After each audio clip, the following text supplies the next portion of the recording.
Okay, so this is day 4 of my Bible reading. Let's see, today was chapter 12 through 15. I overread a little bit. I went into chapter 16. Okay, so here's the gig. Chapter 12, let me see, I got this sitting on my Bible here. I'm going to have to, let's go back here.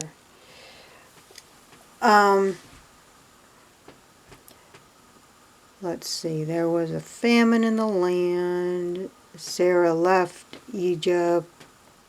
Abram and Sarah left Egypt. Okay, and Chapter 12, verse 5, Abram, they're still calling him Abram here, Abram owned slaves. It says quite clearly, Abram owned slaves. Chapter 12, 11 through 15, Abram went to, Egypt, and here's the gig. The misogyny in this book is just awful. I don't know why women prescribe to this Bible, because it is horrible. They've never read it. That's probably why. Okay, chapter 12, 11 through 15. Abram, okay, he's traveling. There was a famine in the land, so he's traveling. I don't know what he's doing with all his traveling. He's going here and there, and he's setting up altars to praise God, and I don't know why it just doesn't settle down. But, whatever. So, Abram goes to, I believe it's Egypt, and the Pharaoh, okay, he's getting there, and he says to his wife,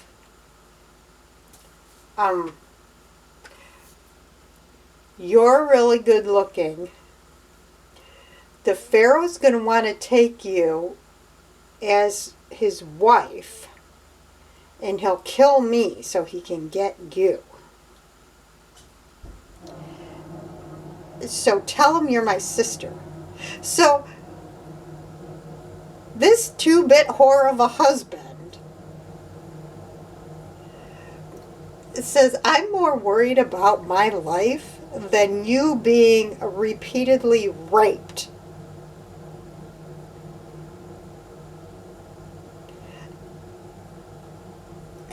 What? Would you want to stay with some? Women had no options back then, I guess. So, Sarah does lie. She, hold on. I've been slipped again. Get my coffee here. So, they lie. They say Sarah's Abram's sister. Pharaoh does take Sarah. Coffee. Does take Sarah as his wife. Hold on.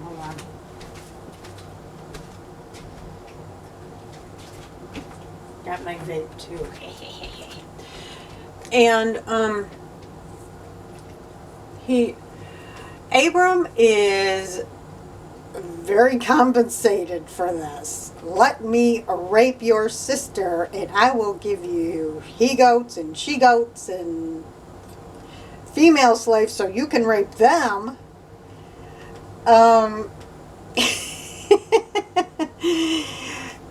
so then God sees, okay, God gets mad at Pharaoh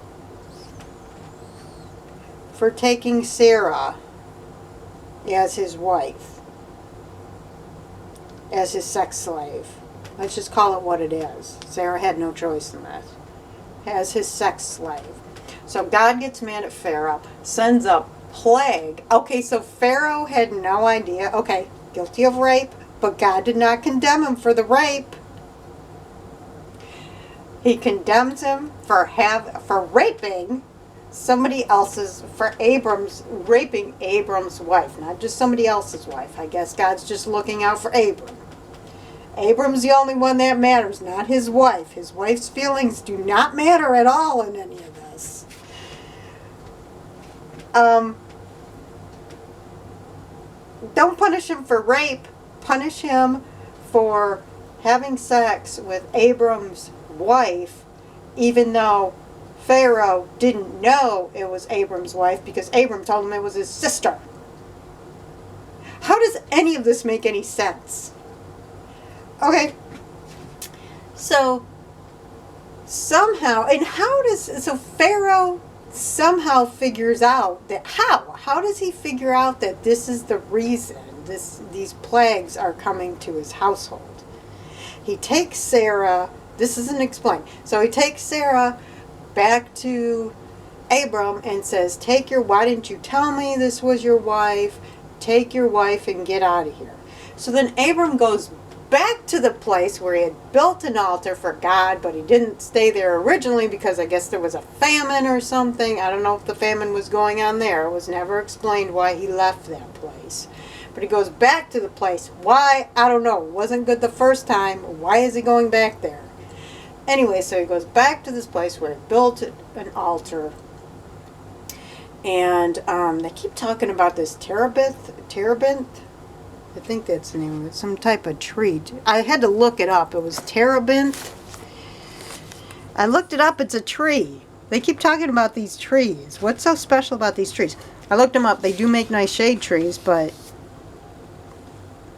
it's a tree. They say by the terebinth, by Miram or wherever. And I'm thinking, what is it about these trees that are so special that everybody wants to be around them? But anyways, so he goes back to this place. I think he had Lot with him was this what place where Lot?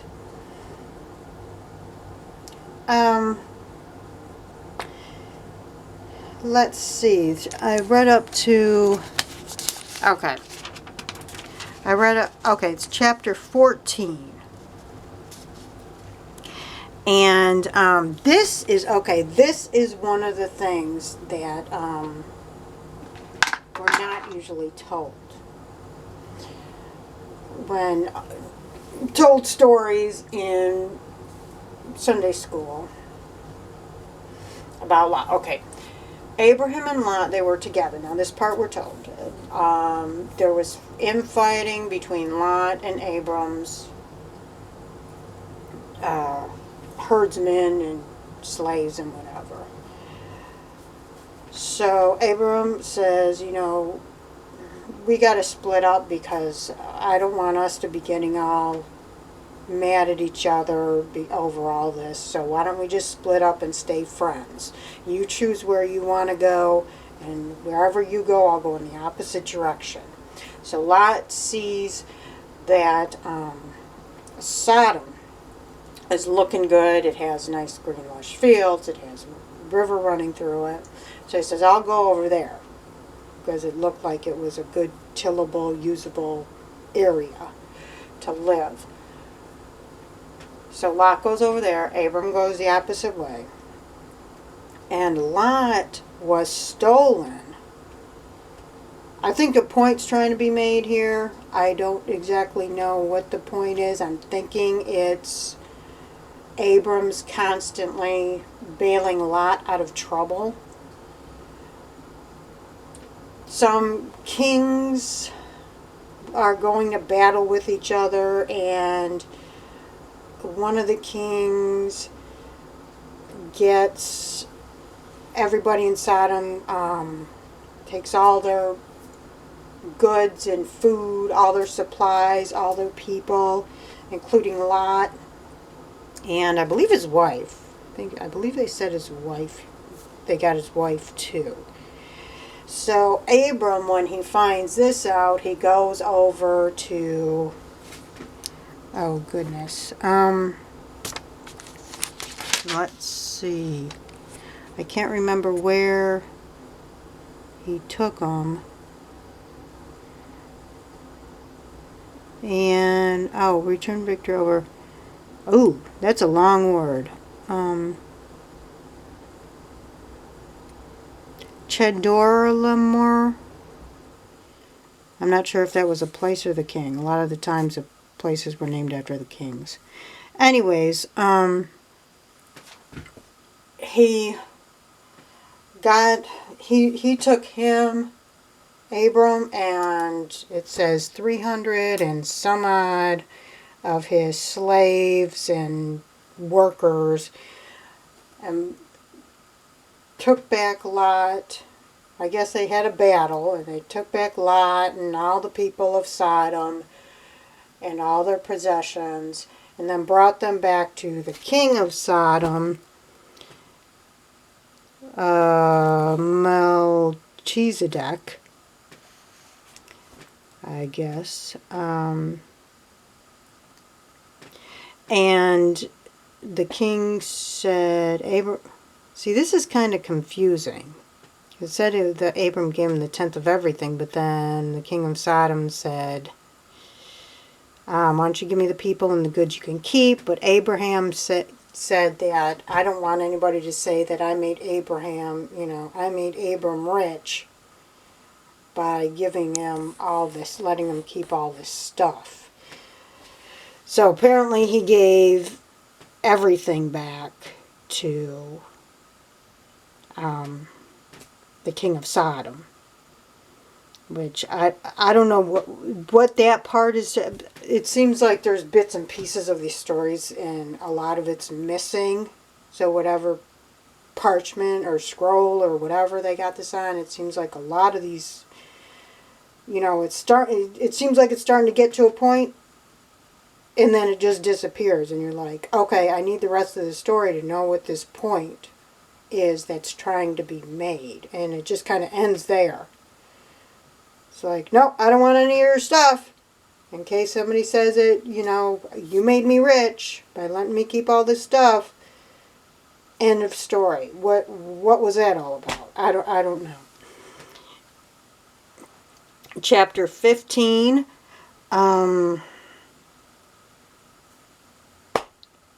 Let's see. This is where Abram complains to God that he doesn't have a kid. And of course, all this is being blamed on his wife, Sarah. All right? Not that maybe Abram was sterile. It had to be Sarah was sterile. It could never be the man's fault. So, Sarah says, why don't you, God says, I will give you a child and you'll have descendants, blah, blah, blah. Well, Sarah saw that Abram was upset, didn't have a child, because I guess that's all women are good for, is having children. So Sarah says, here's Hagar, my slave, why don't you rape her and you could have a child with her. Isn't this really nice how women are treated like chattel? So Abram says, okay. Like, if your partner is going to say, you can go have an affair, which you can say, no, no, no. Yeah, I mean, if my partner said, I would be like, okay, no problem. So anyways, Abram rapes her many times apparently, and she gets pregnant and she has a child, and then Hagar, it says Hagar started looking at disdain towards Sarah because Hagar had the child and it's Sarah's fault she can't get pregnant. So then Sarah started violently abusing Hagar. So Hagar ran away. Now get this. Finally God's going to intervene, right? Hagar ran away. And I don't remember if it said she had the baby or she was still pregnant. But God said, go back to Sarah and put up with her abuse. Really? Go back to your abuser and suffer the abuse, and I'll give you a lot of descendants, and they shall be mighty and rule the earth, and blah, blah, blah. What good does that do Hagar right now while she would be being abused? And raped, because she's now part of Abram's concubine. So she still has to be, she's being abused by Abram and Sarah. She got the whole household against her. So Hagar goes back. Okay, God, now, okay, let me tell you, I read to chapter 16, and I was only supposed to read to chapter 15, but I overread. Now, I want to tell you,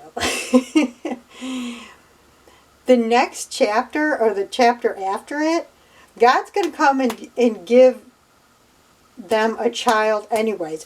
Why didn't he do that to begin with? He knew what was going on. Even Abram even told him, in case God wasn't listening, Abram even told him, I need a son. And instead of God saying, right then and there, I will give you a son with your wife, God says, I will give you a son, and then just disappears.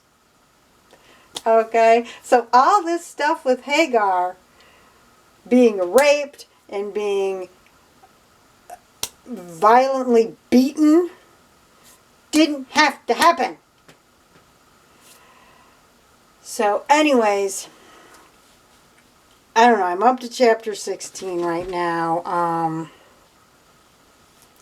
Oh, and I gotta add this. When Sarah told Abram that about the trouble she's having with Hagar because Hagar was being condescending to Sarah, you know what this 2-bit whore tells her? He says, do with her what you want. Really? I raped her repeatedly. She's just a piece of trash to me. And we're supposed to respect Abraham? Really? So, I'm just saying, the more I read this book, the more I'm hating it. I don't know if I'm going to make it through the whole book. Supposedly the New Testament's better, but it doesn't undo all of this. And if Jesus is God's son, well, we all know the apple don't fall too far from the tree. Let's see. Have you come from where you are? Okay. So I'm thinking, yeah, Hagar bore Abram a son, and Abram named the son Ishmael. So that's where it ended at chapter 16. I'm one chapter ahead for tomorrow. I hope you're not. I hope you're hating this as much as I am, because I'm about to throw the book against the wall. If God would step in and give women equal rights, if God would step in and not allow rape to happen. Sarah was raped by Pharaoh. Sarah's slave was raped by her husband and then beaten by Sarah. Oh boy. That's just today's reading. Anyways, see you tomorrow.